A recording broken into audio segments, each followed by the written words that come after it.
akong ballots and penoy. And of course, meron akong kape. Nagkikrave ko. So, niyaya ko siya. Tapos yun, nagawa naman siya na bumili kami ng balot. Gusto mo pa? Lagi kami ganito. Ito. Malis ko na kumain ng balot. Puro na ako penoy. O ito. Tanga, pagkakaiba lang ito. Ano?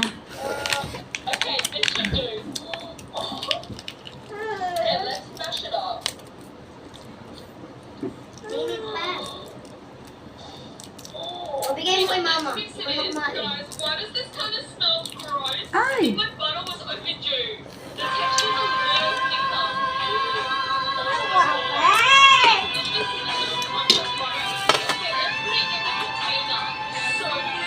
Yung bato niya, oh. Ang bato ng, ano, balik sa puti. Halos wala. Meron man malambot. Ito, balot sa pula. Balik pa rin kaso hindi sa balik sa puti. Siguro ang to. 18 na ano lang. 18. Dara may mga ganun pala sa balot. Di ko alam. Hindi na akong balik dati. Gusto ko isuka mo dati ah. Hmm? Yung suka, no? Sumang gumagawa. Oo, nakikita ko nga ah. Ang galing niya.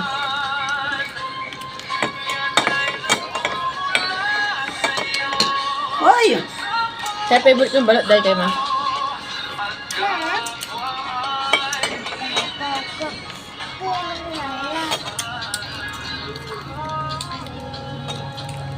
Ma, miss na namin yung balot mo. Sayang timpla mo suka. Matayin niyo yung ano, alagang manok. Eh, masarap naman. Native. Hmm. Hindi ako makain ng native. Yung alagang ayaw niyo eh. Ayoko kasi parang feeling ko. Hindi ko kaya. Hawakan mo pa, maski hindi ka malansa. Kinuha ni Akira yung balot ko. Ito pa anak ko. Kunin mo isa dito. Saan ka kumakain? Hindi pa ako nakakakain. Kinuha niya yung penoy ko eh. Ito, dalawa pa to. Sa'yo na to. Kuhainin mo na yan. Huwag ka dyan sa ano. Baka mano yung madamin. Tita, pingi upan. Dalawa yung upan. Oh, kunin mo na. Rachel, kunin mo na. Nakakamay pa mura.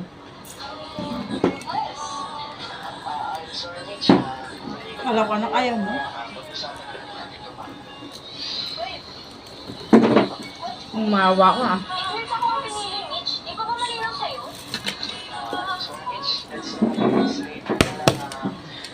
Hindi na siya kasi gawin yan. Diretso na sa tulog. Sa kanina yan, kumain siya. May asin oh. Sabi niya. Masama daw pakiramdam mo. Ayaw.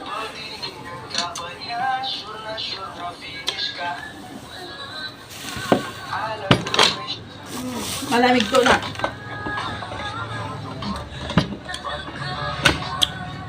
Malamig to. Patayin mo yung balot siya. Ayun, penny siya, nabasa. Para sa lagnat yan. Hindi naman nilalagnat eh. Minom na si Ellie niyan. Nakalimutan ko tignan ng oras. Parang balot sa puti sa'yo. Putingin mo ano yan. Malaki pa din ah. Ang laki. Malaki din. Kapag balot sa puti kasi, yung ano niya, yung sisiw nasa gitna. Sa gilid siya ah. Wala na ba ako sa iyong puso? Hindi ba ako ang Tatlong balot to guys. Dalawang penny. Wala kaya naka-open sa ano. Sa balot kaya kong ubusin 10. Okay na ba yung ganyan? Mutlain lang din natin yung labi ko. Lagay tayo ng glasses and etong earphones. Gawin na natin yung first clip.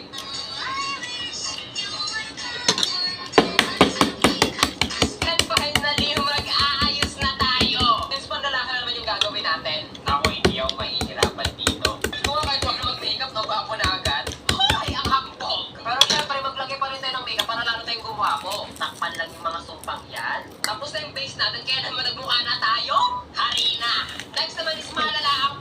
Masyado naman madikit ng ano, buto. natin yung ilong. Yun mo, ang laki ng ano, buto. Ganyan yung itsura niya. Alright? Ang cheekbone, ang nasal, para makomplete yung ating magkakaroon tayo ng konting baby. Ito, isa ko yung labi natin. Guys, tignan niyo, oh. Nakapag-art ko na ba si Ganda sa iyo? Diba, sobrang gagawin natin dito. Meron ka ba ano, masabi dito na gusto ko yung mga... Walang online sa live. Gawin na natin yung last one.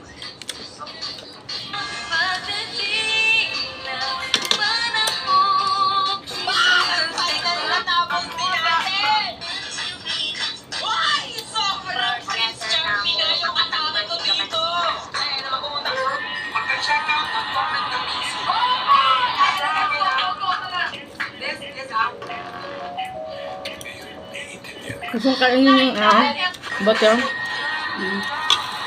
Kaso, hindi dikit naman ng bala. Nagre-reflect po sa ilaw or sa sinag ng Oh guys, penay. Gusto ko penay na basa. basta-basta din napuputput or puputput. Ayun po. So tayo po. Maganda check out po kasi hindi natin mga magche-check out pa. Okay, kaya ito kami Penay sa basa kasi mas masarap. Awaway. Mas malanam-nam. Any follow-up questions mga boss sa mga gusto magtanong, magpa-flex, mag-assist how to buy, how to order. Okay? Hindi pa kasi ako nagkakaroon. Basta Kaya, mag-check out, comment na ang dami ko check out tuloy na cravings. tumapusin ka. Any follow-up questions mga boss? Barbecue and kwek-kwek Arroyo, Apollo you. Salamat po. Once na mag-check out, check out na. Sugas agad Arroyo. Now let's get the barbecue and the kwek-kwek. may bumibili. Sugas agad Arroyo and the barbecue. Hey guys, oh. Now let's Ay, ang get sarap. the kwek-kwek. Okay, ba't ba siya? Gusto ko penay basa. Mukha kasi siyang balot. Kain tayo. Dan.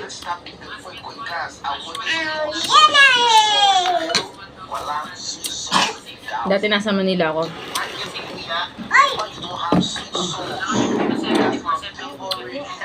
Kumakain ako ng balot. Awan natin. Minsan, inuulam mo siya sa kanin. Sarap.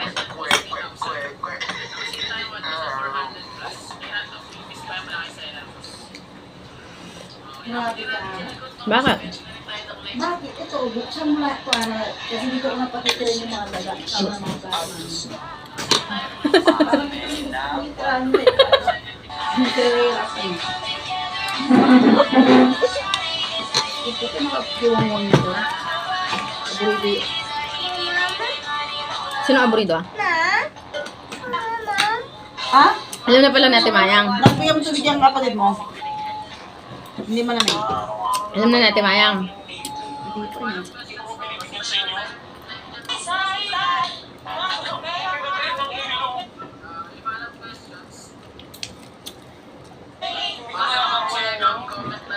Ang sarap Ganda naman. kaya yung nirit na gano'n. Ang dami. Ba't ano siya ng ano? Buto ng peno? Ano nga pala si puti? Peno ito. Ay, pero hindi yan. Sabi na lang buto. Peno ito yung basa. Yan ang hindi ko alam. Pinay kasi din naman kami nagtitinda. May buto.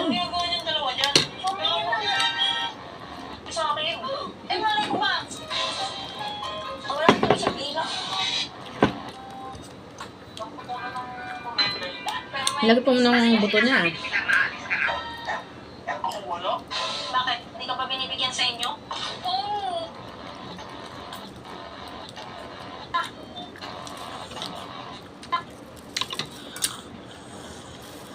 Gusto ko kainin yung buto. Malambot naman. Gusto ang tigas. Bakit pumasok sa breast ka tayo? Marami nang pumasok kayo, sir. Ay, daming! Wag mo na kukunin. Gusto na si Ellie. Ay, Ellie, kain tayo. Paano eh? Bakit? Upo dito. Halika dito. Hindi mo nga, may balit yung kamay ko eh. Halika. Napang ka? Naminis niya na ata si mami niya. Mamaya iga si tita doon. The wicked sister held Kain lang ang balot. and deliberately slashed the gown I designed with Mainit pa siya? But what she never expected was that I saw everything she did. To make this awful woman embarrass herself completely, I decided to play along with her scheme. Then I winked at the CEO in the audience, signaling that everything was under my control. Soon it was my turn to present my work. The moment the host pulled off the red cloth, every judge gasped. No one expected such a perfect masterpiece to be Ano mo? Mainit pa ba? trash. The CEO worried I wouldn't be able to handle the mess. Kain He lang. signaled his assistant to find a Kakain lang backup. si tita. I Ubusin ko stayed lang pa. completely calm. My sister was thrilled waiting to see me humiliated. The host expressed pity for my situation and asked if I had another piece to present. I simply shook my head. Na ano yan? Ganyan din ako pag nilalagnat ako. Yung parang hindi ako mapakali. I quickly said I wanted to repair the gown on the spot. The audience instantly exploded. Everyone thought the dress was ruined beyond repair. The host felt Mainit pa ba? stuck in the middle until the CEO rose and agreed to my request. My sister immediately jumped out to oppose, saying that I was breaking the rules of the competition and it would be unfair to the other contestants. She also claimed fixing the Bilisan ko dress na nga. would take too long, and no one had time to wait. The crowd Naan whispered tuloy ako. among themselves. Then she continued, saying I was using my status as the CEO's fiance, that he was obviously favoring me, and that it would tarnish everyone's reputation. Then to her surprise, another highly respected judge spoke up. He said he had seen my sketches Tapos may nakuha ko and na hindi fully nakapatong. recognized my talent, so he was willing to give me another chance, allowing me to repair the gown right there. Some people still had doubts, saying my sister had a point. Everyone knew tailoring required precision, skill, and adaptability, and this was a real competition. Rules had to be followed. I calmly said, every contestant originally had 45 minutes to present and explain their work. I still had half an hour left, and I would fix the gown within those 30 minutes. Someone laughed, saying it was impossible, but the judges smiled, saying they admired my courage and talent, and hoped I could surprise everyone. I thanked them and promised not to disappoint. Are you ang crazy? area. My sister blurted out. Even the junk Last collector penguin. wouldn't take that ruined dress. And you think you can fix it in half an hour? If none of you believe me, Hindi then ka let's gutom? make a bet. A bet that I can completely transform this gown in 30 minutes, restoring its original brilliance. Your sister is right. This is nothing but wishful thinking. You can't even make a new dress in that time, let alone repair that mess. But I insisted that I would do what I said, so I asked if she dared to bet with me. My sister immediately shouted, saying the CEO was only protecting me from embarrassment. And even if she did bet, what did I have to wager? My broke self, or that pile of ruined fabric? Buka dito That po. was when the CEO stood up. He offered his right to inherit his family business as a wager. If he won, she had to give hers up. But if he lost, the entire business would be handed over, and he would Sumunod disappear from cellphone. our lives. Fine, it's a What's deal. that? Then I signaled the host to start the countdown. As soon as the timer started, I rushed to repair the gown. The audience murmured. Convinced I would never finish. My sister even congratulated her boyfriend in advance. Half an hour flew by. The host announced that time was up. I slowly Nakatulog na walked out siya, behind the screen. When the staff removed it, there was only one piece covered with a red cloth. My sister sneered. After all that work, you only have this, and you're even covering it, afraid to show it because it's a disaster. I fired back immediately. Someone like you doesn't understand a designer's sense of ceremony. Tapos nga, Stop kunin ko yung pretending you're not suka mo. someone. Even if she stalls, she's still Yung sa- lovely. Ay, mo yung cellphone mo. Show everyone, and waiting to Wait lang, Ellie, to ah. celebrate. Ang kutsara. You know what happens when someone pops champagne too early? People like that lose miserably. Then Kaya I na ako signaled suka eh. the host to reveal it. The moment the cloth was pulled away, everyone in the audience was stunned. The wicked sister held a pair of scissors. May damit mo, Sally. Wala mo siya sando, anak, para di siya pawisan. Huwag natin siya blower para... Pwede siya magsando, Ara. Kasi pawisan siya, eh, oh. Huwag natin siya blower para yung init niya lumabas.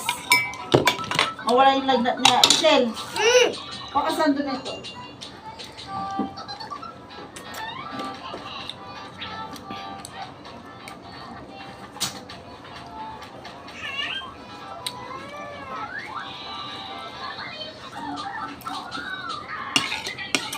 Laki naman ang buto na ito. Wala mahanap. Sa bag ni mami. Kasi kung wala sa bag niya, madudumi yung sa bag niya. Tara, pawis na siya.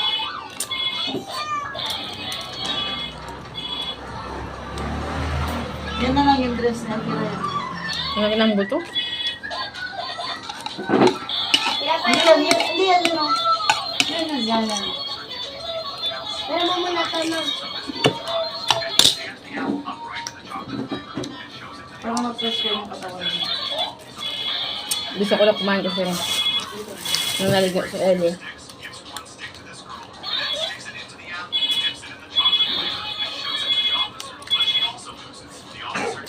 So, yun lang guys. Bye-bye.